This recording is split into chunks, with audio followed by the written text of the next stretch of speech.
It's working. It's on. It says it's live. I'm live.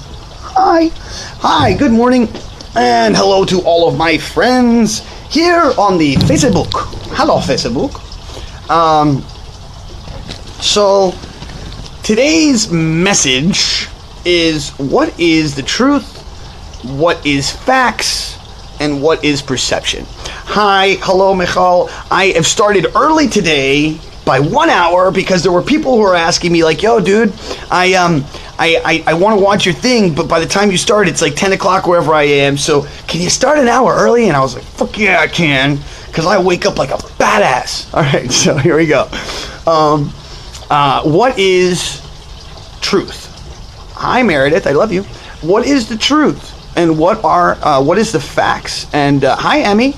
And what is perception? So let's start off with the first one, right? Because a lot of people are asking nowadays, like, what's the truth, bro? What's really happening here?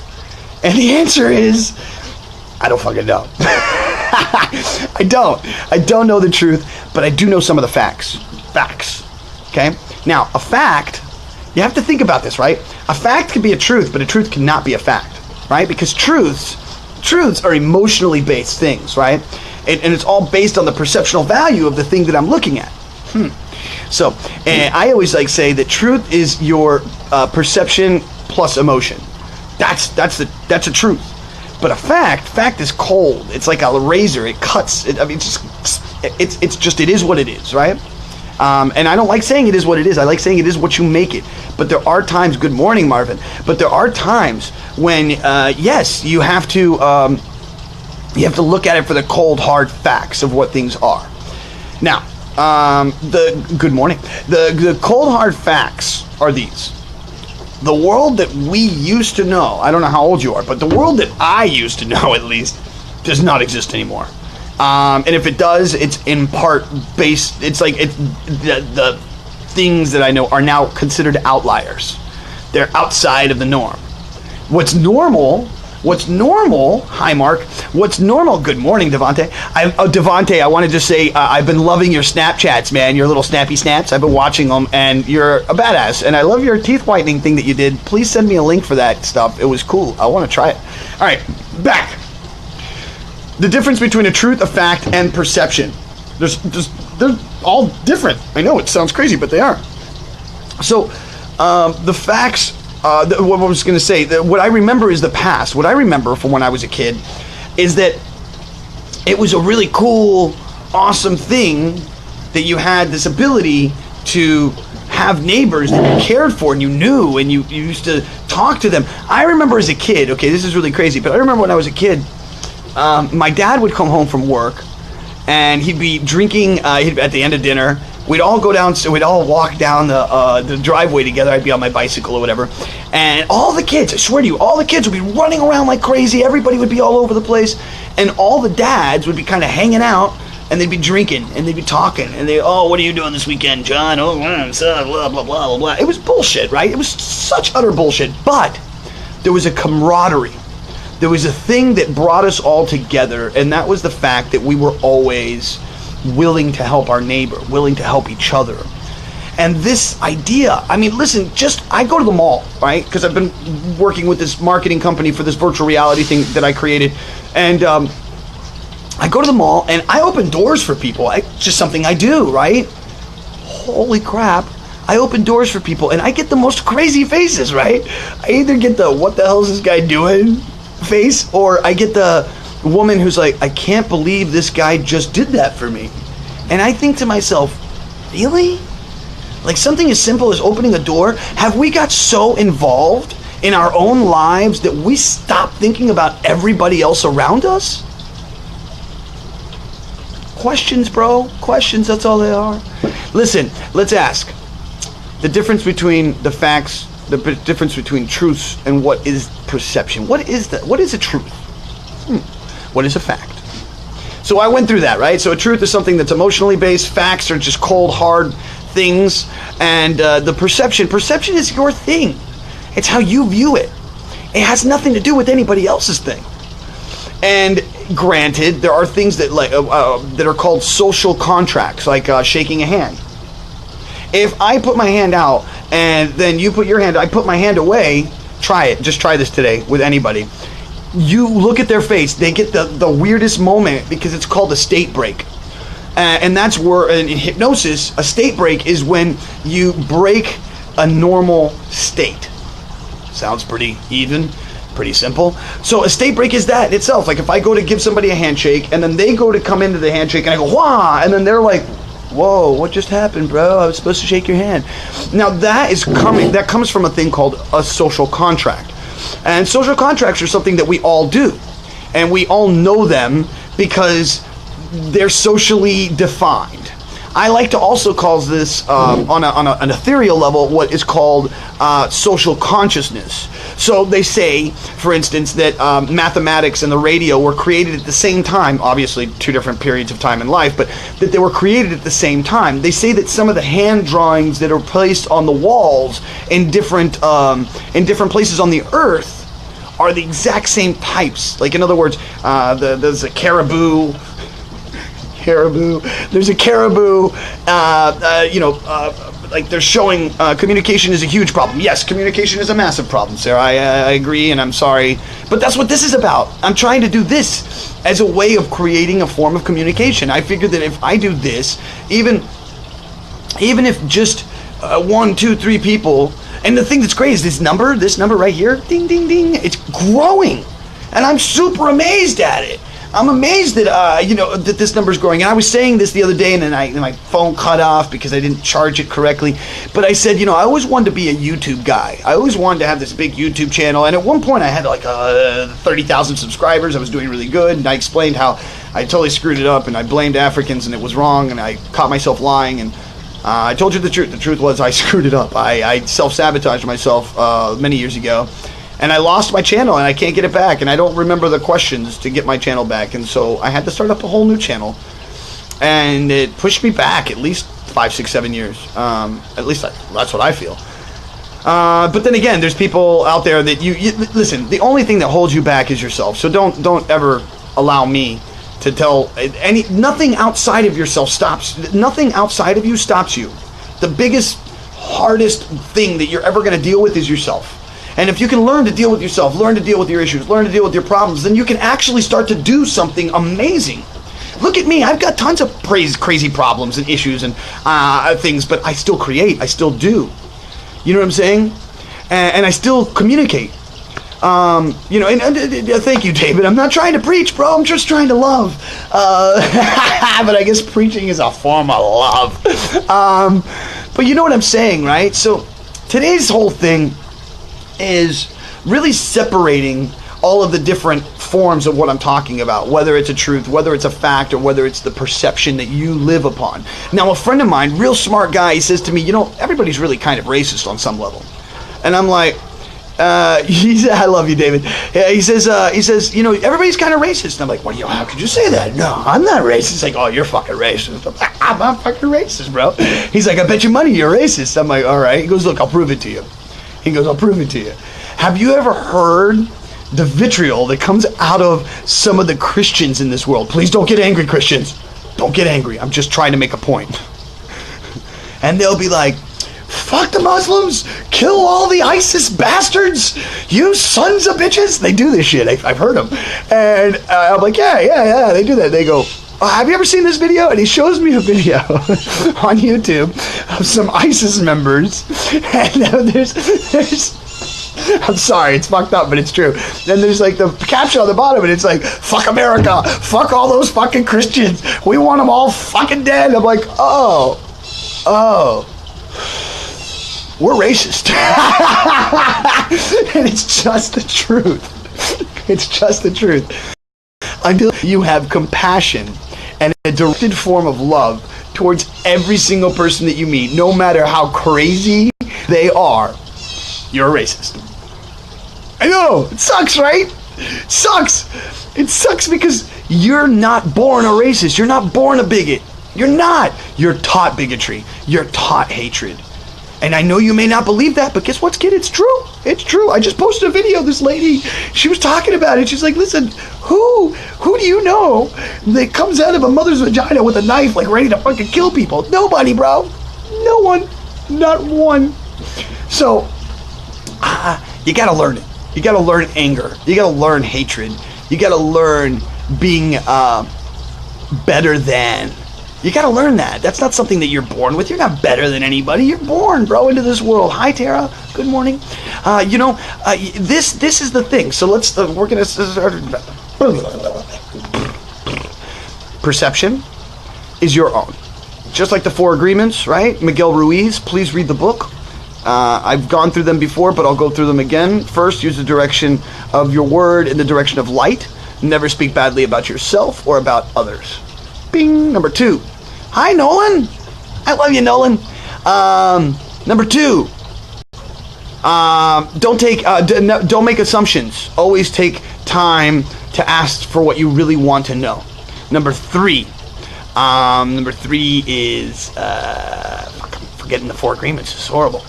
Number 3 is don't take anything personally. Anything that anybody else says or does is part of their own perception, their own reality. It's their thing. And then the last thing is always do your best. No matter whether you're healthy or whether you're sick, you just put your best effort into anything that you do.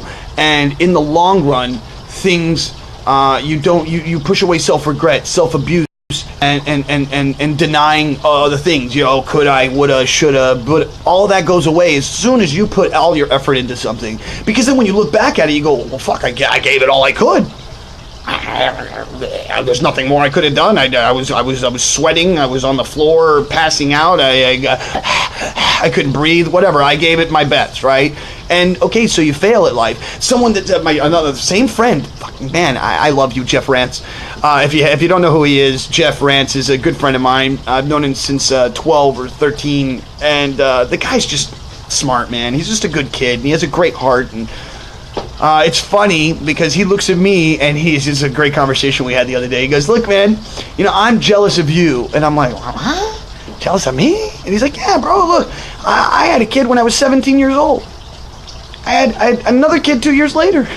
He goes, "I've been busting my ass for 20 years just to support these kids and just to become a good father. And granted, I've done lots of crazy things. I've become a multimillionaire. I have assets out the ass. I'm helping people in Africa with water. I'm doing this and I'm looking for gold and I'm doing all these things." He goes, "But I haven't lived the life you lived. I haven't lived that life. I've always wanted to live your life. I've lived vicariously through you, Paul." And I'm like, I swear to you, I do that. I'm not like that, but you know what I mean. Inside my head, that's what it looks like. And I'm like, really? And he's like, "Yeah, dude, because at the end of it all, and I think this is Burkowski. I'm not sure if I'm right. Tell me if I'm wrong. But there's a quote that says, at the end of it, you should have a cup of wine in one hand, a chocolate in the other, and a raggedy old body that you get to the end of the life, and you look up and you're like, what a fucking ride." I think that's Burkowski. I could be wrong, but it's a great quote, and it's so true. Like, what are you saving yourself for? What is it that granted, don't go out and start doing drugs and go crazy, because a lot of people over the years think that I'm like some crazy party animal that's like, wow, yeah.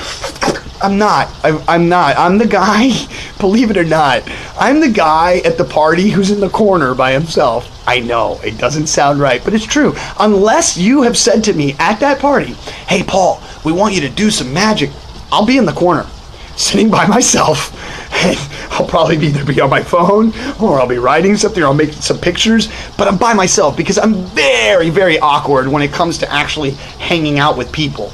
Now, on a one-on-one basis, or even 2 or 3 people, I'm super fun, I'm great, and everything else. But you put me in a group of people, and I'm not in control, I just pull back completely. I'm socially awkward, I make fucking weird statements, I say stupid shit. I am the most socially awkward person you've ever met.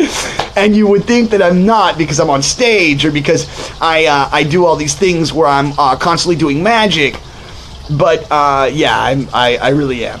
have I been working on it? Man, I've been working on it for a long time, since I was about 10 or 12 years old. And when I started reading all these books on neuro-linguistic programming and social dynamics and all this stuff, all that comes from all the stuff, that comes out of me, that goes to you guys, is all from like when I was much younger. And good morning, Paul. I want to wake up this fired up. You're thinking about things that usually take me until 2 p.m. Rachel, you're awesome. You know what? You are 100% authentic. Thank you, Katie. That's very nice of you. So the thing here, I love you guys. Thank you.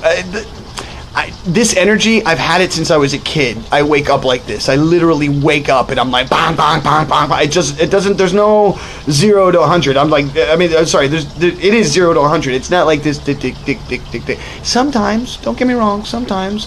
I've already had my coffee though, so that should give you another like, whoa, he got coffee already? Fuck, what time does he wake up? But I haven't been sleeping very well for like the last, I don't know, week and a half or so, and I guess it's because I have so many different things in my head. I'm working on so many different projects at the same time. I have the virtual reality company. I'm selling cars. I'm buying a house right now that I'm about to flip. I'm selling land in Israel. I'm trying to sell a Van Gogh piece called, and that's true. All this is really crazy, but it's true. I'm trying to sell a Van Gogh piece called View of Saint Marie #2. If you want to look it up, it's really cool. It's the actual view of the insane asylum that Van Gogh went to, and it's the second time he painted that painting. How does this happen in my life? How do I don't know, man. Well, I do know, and it comes from this, what I'm doing right now, communicating with anybody, anywhere. The one thing that I can say that I love about my father more so than anything else of the things that he taught me, and this was it, doesn't matter where you are, you have something to say. And it doesn't matter whether they're broke homeless people or whether they're super rich multimillionaires, somebody has something to offer you.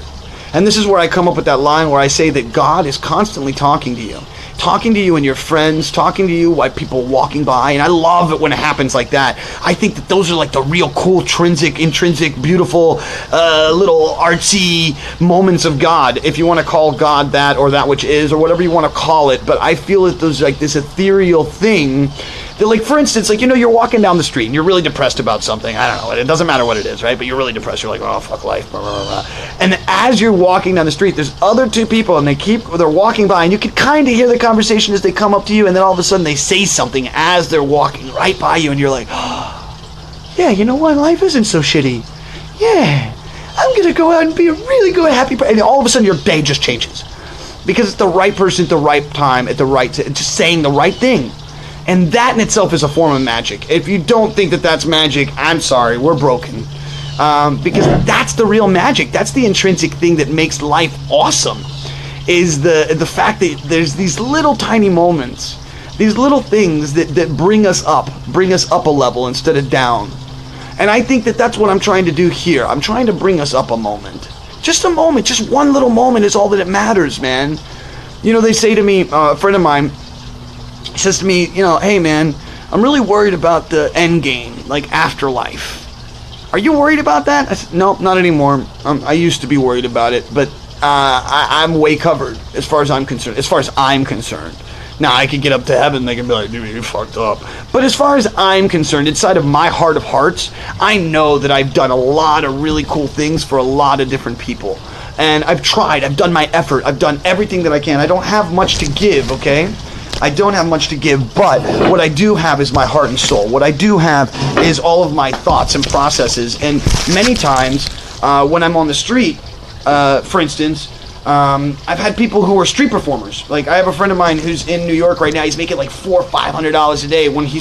When I met him, although amazing, talented mofo, did not know the rules of the street, the game of the street. And so I taught him, and then he sent me a picture. It was great. I love you, Lokman. He sent me this picture where he has like all this money. He's like, he shows like a layout of like ones and 20s and hundreds, and he's like, this is because of you. And when people say that to me, there's a part of me that wants to accept thank you, but there's another part of me that says, I didn't do anything. You're the one who did all the work. Good morning, Chrissy. I love you, Chrissy. I love you, Chrissy. So I didn't do it. All I am at many times in many people's life is a lamppost. And I realize that. I realize I'm this lamppost in people's lives, and I have been, and not just one person's life, but many people's lives. And what I mean by lamppost or directional post is that I don't actually tell anybody what to do. I just give them options. And I see that those options are real. I know that they're real. I know that there are viable, real options that can make somebody's life change dramatically. And there's either the person who does it or the person who doesn't. There's a friend of mine, her name is Jennifer Taggart. Look her up, right?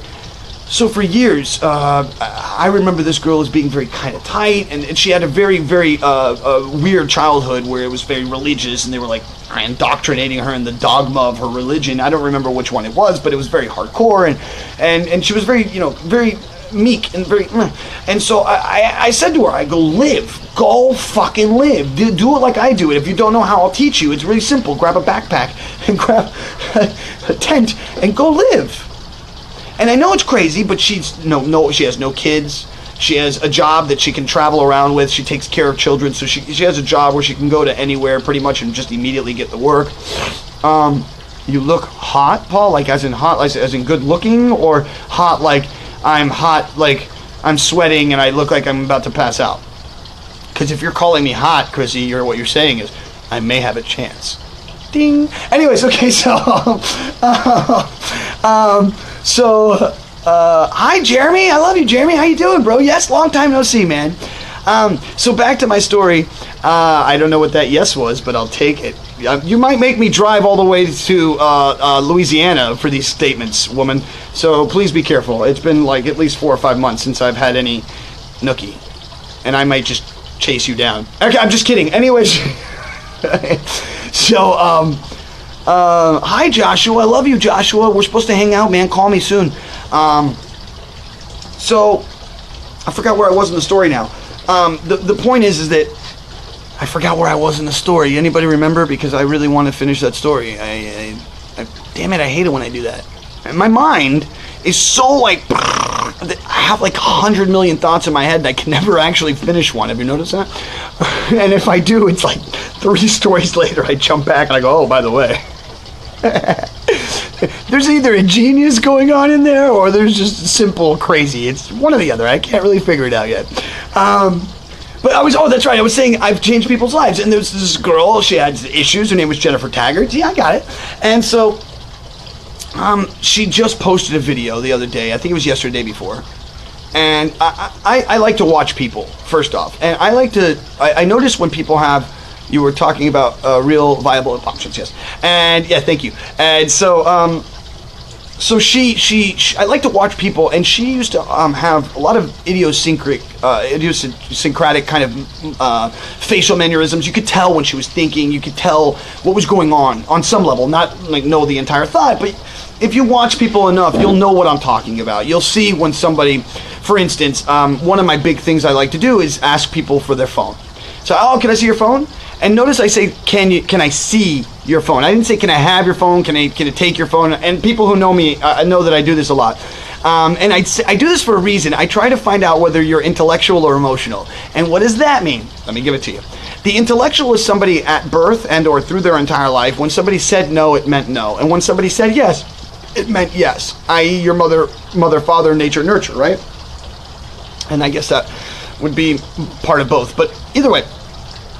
And then as you grow up, you know that no is no and yes is yes. Now the emotional person was told no. I want a candy bar. No, you can't have a candy bar. But he wanted, and they wouldn't give it to him. And then all of a sudden the kid cries, I want a candy bar. And then you give him the candy bar. That creates what's called an emotional being. Why? The door was opening for the garage. Anyways, so why is that person emotional? So they're emotional because they're doing something called emoting. And emoting is a form of thought. So if that person... Bye, Mom. Say... Hey, wait, hold on. Say goodbye, Mom. Wait, Mom. There are people watching you. Say goodbye. Oh, bye. Bye. Okay.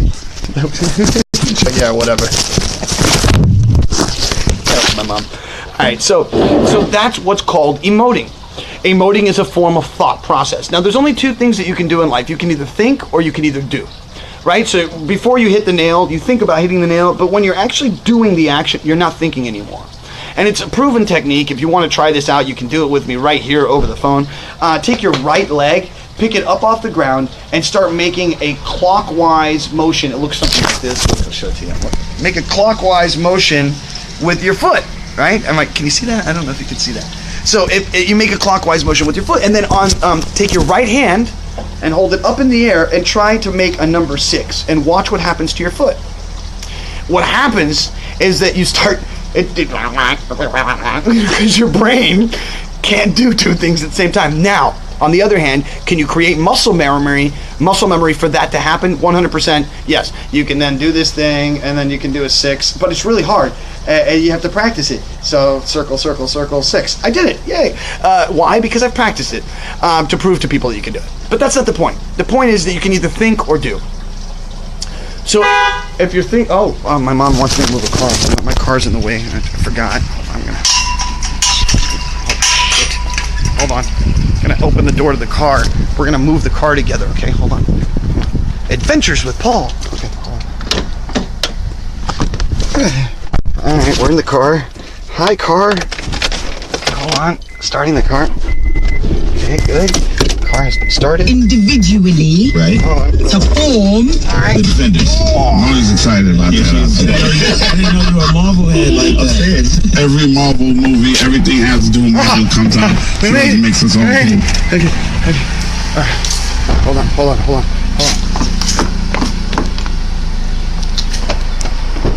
Dame 50 centavos, por favor. Hold on. I don't know how to put your phone on the thing. I haven't used your phone before. We'll have to do it when you get back. Okay. Me das 50 centavos. Please. 40 años, 50. My mom says to me, it's great, because I don't get my paycheck till tomorrow for the gig that I'm doing on Saturday, so I just like, Mom, can I get 50 cents? She's like, you're 40 years old and you're asking for 50 cents. I thought that was funny. You didn't understand it because she said it in Spanish, but it was very funny. No tengo.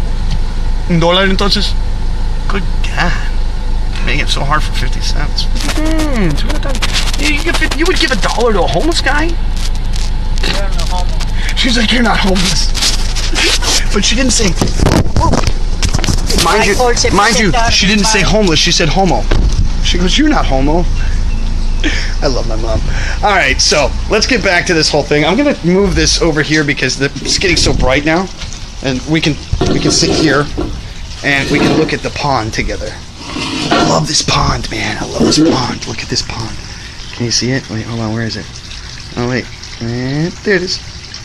Isn't that the bestest ever? Every morning you can hear that. Wake up in the morning, come outside, drink a cup of coffee, and what do you hear? You hear this. It's a great visual too. Here, you know what? I'll sit over here so you can see it with me. Hold on. Doop, doop, doop, doop, doop, doop, doop, doop, doop, beep, tikink. Oh, look at that. There it is. All right. So, what was I getting at, guys? We were getting at living. A lot of people ask me. They're like, I don't know. I've been saying this a lot lately. I don't work to live. I live to work. And I think Bob Marley came up with a really good quote. It's something like that. It's basically to the effect of like, live the life that you want, not the life that you signed or something like that. You get the idea. It's about living your life in the moment, being in the now, taking the time to be here. That's what this is about. And that's what I think this is about for all of us. If you're listening to it in your car on the way to work, or I've become like a talk radio station in the morning. Hello and welcome to Talk Radio with Paul Carpenter. We're here today talking about perception. I don't know. Anyways, but so, like I was trying to say, we need to know the difference between truths, facts, and perception, because a lot of people are getting all of those mixed together, and it's just not good. And what we need is to just have communication with each other, start talking to each other. And even if this is the thing that starts off that communication on some level, then so be it, Let us have something that each morning, for a fact it's going to be there, for a fact it's going to be positive and uplifting, and you want something in your life, then here I am, bro. Every day. I like doing this. It's not just, and I said this the other day, you don't do anything in your life for anybody else other than yourself. And I know that sounds fucking rude and corroded and fucked up, but it's not. And what I mean by that is that, let's say I want to do something for someone else, right? When I do that thing for someone else, I'm doing it only because I want to feel better about myself. There is no spoon. That's right. So, and this whole thing that we're living on is just a perceptual value of what we create. Now there's people cutting lawns, so now I have to go inside because otherwise you won't hear me. All right, so does that make sense though? You see what I'm saying? Let's just put it out there like this, guys.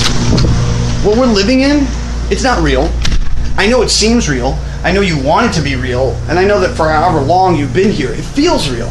But this isn't happening. This is a video game that you're involved in. It's a hologram. It's a hologram. And you are a piece of that hologram. That's all that's going on. Anything else after that is the game that you so create in your life. And the only way to have a better, happier, positive existence is by choosing to have a better, happier, positive existence. So, if you want to be happy, think happy. I know it's stupid. But let's say, and I just went through this the other day, let's say you're super depressed. Let's say you're like in the worst mood ever. Then go do something for someone else. And this is what I was talking about when someone says to me, hey, do you feel like you're covered in the afterlife? Dude, I'm so covered. And why? And I read this thing, it says if you can save one person's life, or if you can change one person's life in your life, then you are completely saved when you get to heaven. And I would hope to God, in all the things I've said and all the things that I've done and all the people that I've tried to help, that I've saved at least one person. And I feel as though I have. I've had people give me letters, write me letters and tell me how the moment that I met them and the things that I said to them changed their existence. There was this one story. This is such a great story. It's one of my favorites. There's this girl. I was on the train. I was on the subway, the tube.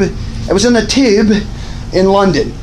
And I met this girl, Indian girl, right? And she's like, wow, you live this crazy life. You're on the streets and you do magic and this, that, and the other. And I was like, yeah, you know, whatever. And she goes, live the life you love the life you live. Bob Marley. There you go. You see, I knew you would like it. You'd find it. I've been working with Jamaicans lately again. Yeah, I love you, Janine. And Janine, I really do. I really love you for everything that you've done for me and been with me and shared with me. I care for you deeply. And I love you with all my heart. Thank you for everything. I mean that. This is what I was getting at, right? So, like, this girl, she says to me, you live this crazy life. What do you do and how do you do it? And I said, you know, I just do it. I don't think. I just do. And you just chase after the thing that you want. A lot of people, what they do is when they chase after a dream, they create this doorway, a hallway, in their mind of what that dream is. And then they think of a door that's in that hallway. At the end of that hallway, there's a door, and I'm going to reach my goal. I don't do that. I go into the hallway called acting, and I open every door. I go to every door and go click, click, click, click, click, click, click, click, click, click, click, click, click, it opened. Holy fuck, I'm running in, and I run in. That's all I do. And I do that with every single thing that I try to do. I don't make what I wanted it to be. I make it what it can be. Yeah, it's not. It is what it is. It is what you make it. So that is a big specific thing, right? And then going back to my friend Jennifer, I said to her, go live, and she has been living, like straight up living in the forest for like the last 2 years.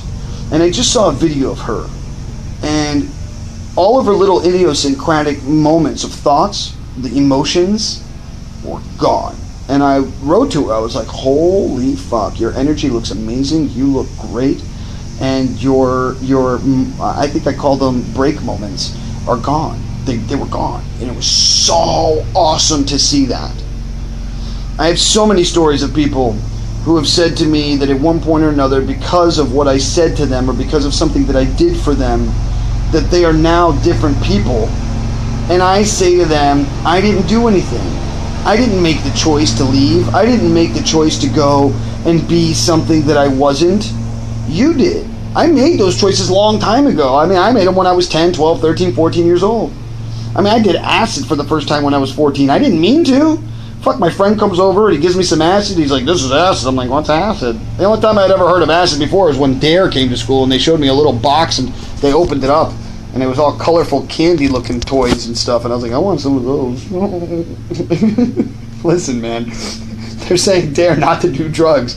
And then when they open up the 3-piece, I know you remember this.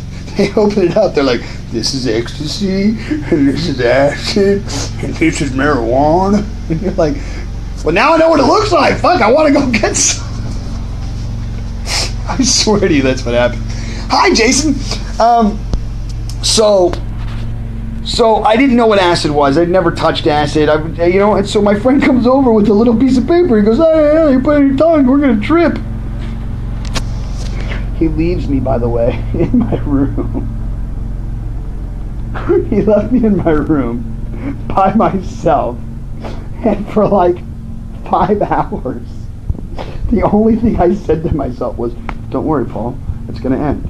Don't worry, Paul. I swear to you, for 5 hours. Don't worry, Paul, this will be over in a little bit. It's going to stop.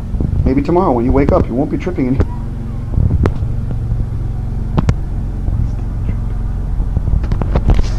It's not funny. Anyways, and I said the other day, I said that I did meth.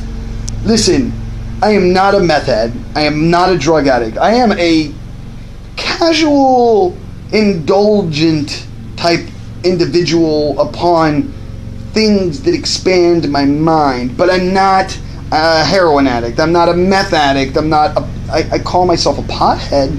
I am definitely a pothead. But you look at this face. Look at this, bro. I'm 40 years old, kids. I don't look like I'm 40. Look at this.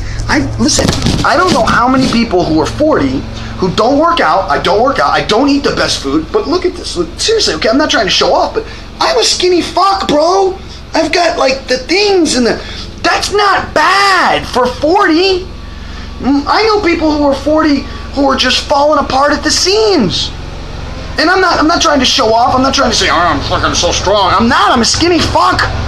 Think my metabolism, I guess. But listen, I don't know. Think my genes. I don't know what you want to call it. But I'd have to say that it has to do with 10 years of walking around with a backpack on my back.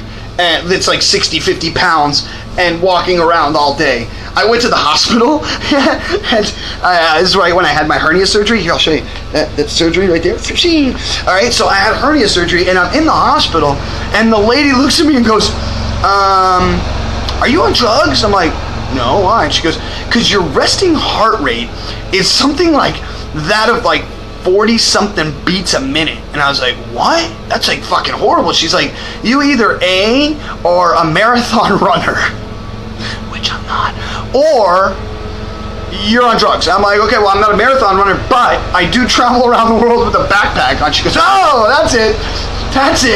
And I was like, really? And she goes, yeah, well, you're constantly working out.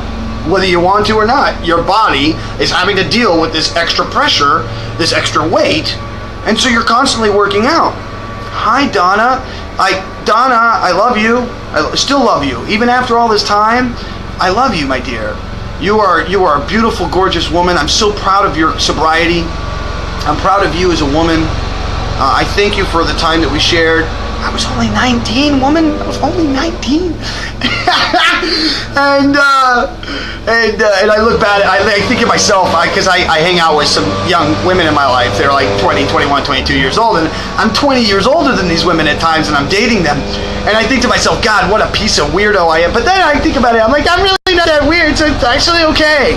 Look at, I think about that, right? I think about how I hang out with young girls, and I think to myself, why do you do it? Hold on. I think to myself, why do you do it, Paul? Why do you hang out with young women?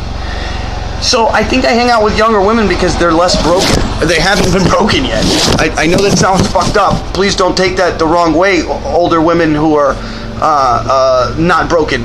But the ones that are older, that are broken, you're broken because you're holding on to the past and you're not letting it go and you're holding on to the resentment. I promise you that's what it is. And I don't want that for you. I don't. But the younger ones haven't dealt with that pain and resentment. They don't have the hours and days and months of crying in a room because some piece of shit said that they loved you and then they disappeared on you because they didn't care to actually be the person that they said they were going to be. And that's not your fault. But that doesn't mean you have to hold on to that negativity. You don't have to hold on to that anger. You don't have to hold on to that guy who was a piece of crap. That's why my boyfriend is 9 years younger than me. Ha ha! You see? I'm not the only one. Because I've been saying this lately. And sorry if it's getting a little loud, but they're mowing here. They're mowing the lawn. These people, they're people mowing the lawn. Anyways, so I call it sport fucking. I know it's fucked up to say that, but that's what I feel like women have started to do. They're doing something I like to call sport fucking or trophy fucking. I know it's crazy, but it's true. So like I met like girls and they're like, I don't trust you to come over to my house, but you can be inside my body. I don't trust you to have my phone number, but you can fuck me here at the mall inside of the little changing booth. It's like, what the 16, 17-year-old girls, right? And this is not my story. This is somebody else's story. It comes up to me, and this Israeli guy who owns his own kiosk came all the way from Israel. And stop it, Alexandra. It's crazy, bro. It's crazy, bro. But this guy comes from, he comes from Israel. He worked. He actually finally was able to own his own little kiosk. He's making good money, has a nice car, is a great looking guy. And he said to me that these two girls come up to him, one 16 and one 17, okay? And the 17-year-old girl walked up to him because he's a good looking guy. I swear to you, good looking guy. And she goes, I totally want to suck your dick. And he's just like, what? Like, listen, I'm sorry. If I were to walk up to a woman at any point in time in my life and I was like, I just want to eat your pussy, I would get my ass either slapped, beaten, or something fuck would happen. But somehow, women have gotten away with being able to walk up to a guy and be like, yeah, I want to suck your dick. And I think this is what it is, okay? Men are so desperate to be with women that they will do anything to be with them. And then when they do get to be with them, they catch what's called the feels. They get feelings. And because we're living in such a fucked up society, that when somebody actually wants to care for you, you run. What is that? Like, so anyways, back to the story, right? So the young girl that's 16 says, oh yeah, my friend, she's a slut. But I'm not such a slut. This girl, she's married and she'll fuck anything. 17 years old, married, and asking men on the side to suck their penis. That hurts. That hurts on a level that I don't even know what to do with. I have another girl, right? She's like, known whore. I'm sorry. She's known as being a woman who likes the cock and balls. And I'm okay with women who like the cock and balls. I got no issue with this, bro. It's the way that you're approaching the process is what I have a problem with. Women, go get as much dick as you like. Men, go get as much pussy as you like. If you're gay, get the pussy and the dick however you like it. I don't care. But when you're sport fucking, when you're doing it like a man, it doesn't make you look good, dude. It makes you look really weird and scary and freaky and like, it doesn't make guys look good. Listen, just because guys do it doesn't mean that they're good people. They're called douchebags for a reason. They wear the hats on the side and they Abercrombie and Fitch it and they, hey dude, what's up, bro? Let's go get drunk on the weekend, man. Fist bump, fist bump, fist bump. You know what I mean? Those guys. Sorry, guys. If you're doing that with your life, if you're attaching yourself to some sports team, sorry, I've got a big issue with sports, but I like them. But the guy who's on, you know this guy, please, you know this guy. He's at a bar, or he's at his house, or he's somewhere, and he is just angry at the television. He's screaming at a television. He's not screaming at the person on the field, because the person is on the field playing a game. So that person can't fucking hear you when you're like, what the fuck? What the? They don't hear you. They don't hear you, bro. They don't hear you. All that does is just create lots of tension and stress inside your body over something that you're not even involved in. You're eating fatty foods, you're overweight, and you're screaming at a guy who spent his entire life training to be a bad fucking warrior on the field of football or basketball or whatever sport. And yet you get to this rage on these people, man. Like they're your friends, or like you know them or something. You don't know these people. You don't know them. They have regular lives just like you and me. They go out, they have problems, they have kids, they have to change diapers. That's what these people do. I mean, they're real human beings just like you and me. And the thing about fame, the thing about pop culture, is that it stops us from knowing that. We're so separated from the actual processes. The only thing we get is this little box. And this little box is the box that's sold to us. That's all you get. You don't get the process of how the animals are taken care of, if they're even taken care of, what they're fed, how they're killed, how they're put together and mushed and then turned into spam. Who the fuck eats spam? My friend forced me to eat. Well, he didn't force me. But he was like, how can you not eat spam, bro? Spam's awesome. I was like, what the fuck are you talking? Spam? Spam is like the shit that you give to a dog when you don't have any food for your dog. You don't eat spam. That's like a joke. And he got mad at me. He's like, no, man, I eat spam. Sorry, bro. Not good food. Not good food. Not good food. Please, buy locally, buy organic, and please, just be nicer to you world that you live on, the people around you, and shit. Let's go back to it. Facts. Is genetically modified food, because I had this conversation with a friend of mine named Mark Rothbach, and I studied it, Mark. I did. I looked it up. I didn't just bleh. I don't just bleh. I always have a little bit of information. So, is the company that made Agent Orange the same company that then later on becomes Monsanto, right? So DuPont Chemical, I believe, is the company that started it. DuPont makes plastics. And then they created Agent Orange, which were two chemicals that were mixed together that then became Agent Orange. They called it Agent Orange because of the ring of paint that they placed on the barrels. That's why it was called Agent Orange. But anyways, that company later on becomes defunct, and then another company with the same name called Monsanto comes to form. Now, the real question here is, are genetically modified foods bad? The answer, in short, just on facts alone, not really. Actually, genetically modified foods can help out. Now, are there certain companies that make genetically modified foods that are fucking up the planet? 100%. And the biggest one of those is Monsanto. So, but these are the facts, these are the truths. You see how people get it all confused? You see what I'm saying, right? The truth is, fuck Monsanto, they're fucking killing us. Frankenfood. Rah, rah. That's what the truth is. If you hear a guy doing that, not good. Perception of the moment is, I'm either going to eat this genetically modified food, which guess what? 9 times out of the 10, if you're buying food at a supermarket, which most of us do, you're eating genetically modified food. 98% of the food that's in your supermarket has some form of genetically modified corn in it. So, even how about the meat that you eat? If you're buying from any of the places that are major houses of food that go into your supermarket, then you are eating genetically modified food on some level. Why? Because the animals are being fed genetically modified corn.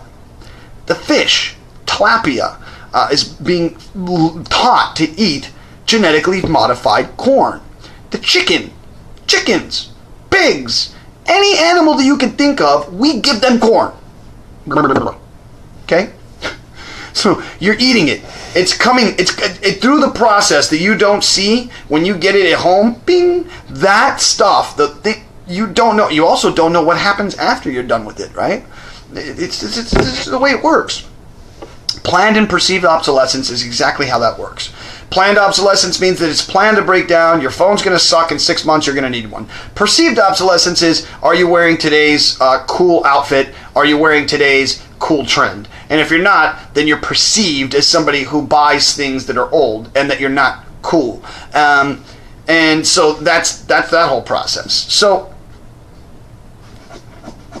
let's do a recap, because I think we've been on here long enough. A, you're cool. First, you need to know that. I love you. Whoever you are, whoever's watching, you are beautiful. Number 2, the difference between fact, truth, and perception. We just went through that for like an hour. So know that there's difference, right? The fact is something that's cold and hard. Truth is something that's emotionally based. Perception, your own version of those mixtures of things, which creates your thing that you see the world. And lastly, be awesome, be loving, be caring, be respectful. Be one with integrity. Speak beautifully about everyone around you. And have an awesome, awesome day. Guys, thank you so much for watching these videos with me every day. I really am appreciative of it. I see how many people comment even through the day, and all the things that are going on. I know there's a crazy world out there, man. I know there's a crazy world out there. All the crazy shit that's happening, and the kids that just passed away yesterday. I don't even want to talk about it. It's becoming normal. It's becoming normal for us to go out there and like do crazy shit. Anyways, I love you. Don't go do crazy shit. Go do beautiful shit. Awesome, beautiful crap. Even if it's just you sitting on the toilet, you go, oh man, that's beautiful. You know what I'm saying? You know what I'm saying. I meant go out there and do real stuff that's not defecation out of your body. But if that's the thing that you felt like there was the thing that you needed to do today to make yourself feel better, then go get it. Well, I don't mean go into the toilet and get it. You know what I mean. You know what I mean. Anyways, have a beautiful day. I'm trying to make you laugh if you didn't get it at this point, okay? Have a beautiful day. Enjoy yourself. And enjoy those around you. Please remember that today could be the last moment that you're alive, and that you may not get anything else out of this life other than what you got so far. So be happy with who you are, be happy with where you are, and be happy with where you're going. Because if you're happy in the moment of now, you'll be happy in the moment of later. Have a beautiful day, guys. Thank you again. Like, share, subscribe, all that good stuff. I don't know if you can subscribe to these videos, but if you can follow me, I don't know, whatever you want to do, please do it. I love you guys. And if you want to send money for me because you love me for no apparent reason whatsoever other than I'm doing these moments of beauty every morning, and these moments of beauty are doing something for you, then send some money to my PayPal account. It's paul@jupitermagic.com. paul@jupitermagic.com. Send it to PayPal. Link Smith. Oh my God, Link, I love you. Hi. It's been so long, my dear. Please call me and say hello. You know my phone number, and I'll say it now. Ladies and gentlemen, if you ever need someone to talk to, call me anytime you want, 24 hours a day, 7 days a week, 365. My phone number is 832-323-1497. Once again, 832-323-1497. And with that, have a beautiful day. Go out, kick some ass, make some names. Kick ass and take names. Kick some ass, take some names, and do you to the best of your ability. Because I know you can. And have a great day, okay? See you later.